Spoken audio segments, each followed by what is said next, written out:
Good morning to my boundless friends. My name is Bethany Kempfert from Myofascial Release, physical. I'm sorry, I'm Bethany from Boundless Myofascial Release and Physical Therapy. I'm coming to you today for a self-care live, and we're going to be continuing talking about a progression um, of core stabilization exercises. So if this is the first time you've gotten in on my core stabilization exercises, it would be great for you to go back to last week to the core stabilization exercise, the first video, and also then the second video, which can be found either if you go back on my Facebook pages, or you can find me if you look up Boundless LLC on YouTube. You can find me there, and then that's an easy way to find all of the exercises or all of the videos in progression. So I'm going to jump right into it. We'll do just a little review of what we talked about last time, but it'll be pretty quick. So hopefully those of you who saw my video last week have been practicing a little bit because these exercises I do today do get a little bit more challenging, and some of you may find that other than just the first one, that some of them might be too hard. And that is absolutely fine. There's no reason that you have to progress to these exercises if you're already finding the other exercises are challenging enough. Then you don't necessarily have to move on to something that is more difficult if that is the case. So our really quick review is that before you do any of these exercises, you're first going to be establishing your sense of connection through your core. So we're going to do that by doing a little wiggle of the rib cage until you feel like you have your rib cage in a neutral position connecting with the floor.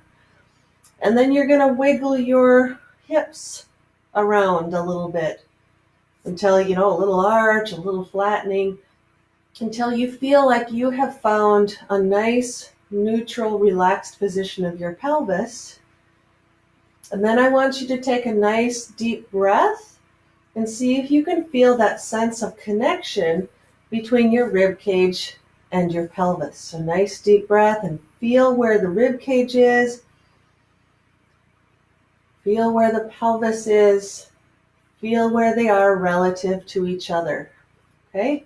Then imagine that space in between your rib cage going down into the pelvis is like a hollow space that could have a bottle in it. And then if we want to include our pelvic floor, remember you're going to think about connecting between the two sides of your sit bones with those muscles in there. Just a gentle connection, and then a sense of lifting, like you've just put the bottom on your bottle, or you put the floor on the bottle. A very gentle contraction. So our other exercises, if you remember, then was doing our leg slides, keeping everything very stable through here. Do that on the other side. This is also a little bit of warm up before we do the other exercises. And then we did what we call the bent knee fallouts. We're looking for your pelvis to stay level. Of course, the legs don't fall out. They move out with good control. And then we got fancy with our arms and legs, or just legs if it's too complicated. And we did the leg lift. Or the alternative, if your hip didn't want to move that way, was just straightening at the knee. Okay, so that leads us up to the next exercise we're going to do, which is bridging. So in bridging, you're still going to think about that connection between your rib cage and your pelvis, and we want for that to stay very stable. In other words, if you have that imaginary bottle in there, we don't want to crush it on the front side by tucking our pelvis, and we don't want to crush it on the back side by arching our back. We want to keep everything nice and straight and in alignment between your rib cage and your hips. But of course, we're going to then pick up like that. So it's really key here when we do our bridging that you're not too worried about how high you go. Because as soon as you get to the point where you run out of flexibility in the front of your hips, In order to go higher, you're going to have to borrow that motion from somewhere. And usually, if you can see, if you're going to go higher, you're going to borrow that motion by arching your back. And we don't want to do that. We just want to have you go until you feel like you've gone as far as you can and still maintain that nice straight relationship between your ribs and your pelvis. And this can simply be the one exercise you add to those other ones. Then I would say, you can either just go slowly up and slowly down, or you can go up and you can stay there for something like 5 seconds if you want to as well. And again, repetition is not as important as making sure that you can do these and maintain that stability. If it's pretty easy for you, you could do 10 repetitions. But if it's difficult, you could do fewer. So if people are finding that pretty easy to do, then you actually can add all of the other progressions, well, except for maybe bent knee fallouts, you can't, but you can add the other progressions to the bridge. So in other words, you could come up, make sure that you have a sense of everything staying nice and stable through here, and then you can do your leg lift. And you'd want to do this slowly enough to really be thinking about and assured that everything is staying stable through your pelvis and rib cage.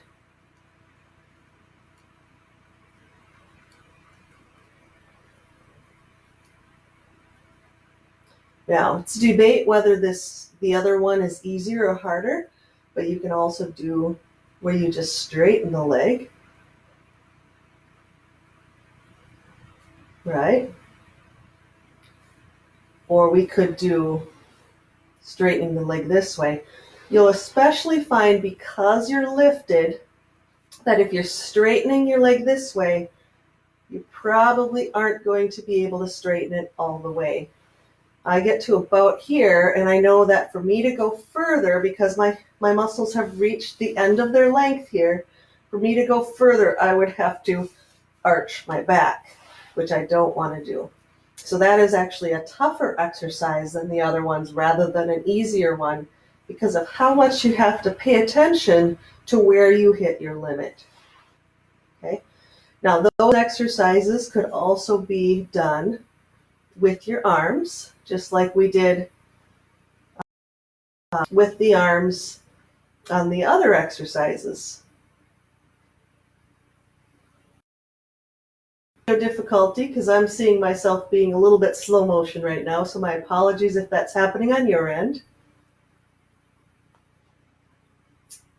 Okay, I'm going to bring myself back down. And that is all I'm going to throw at you for today. So the bridging would be something that pretty much everybody could do. The other ones are a choice if you want the extra challenge. All right, I hope this comes through okay for everybody. And I will be planning to join you again for another progression. We're actually going to do some stabilization exercises on hands and knees on Wednesday. So I hope you're all having a great day. Just my little announcement is I signed my lease on my new office on Friday, and I'll be buying some paints and starting to paint today. So I'm pretty excited about that, and I will be keeping you guys updated. All right, I hope you're having a great day, and I will see some of you again on Wednesday.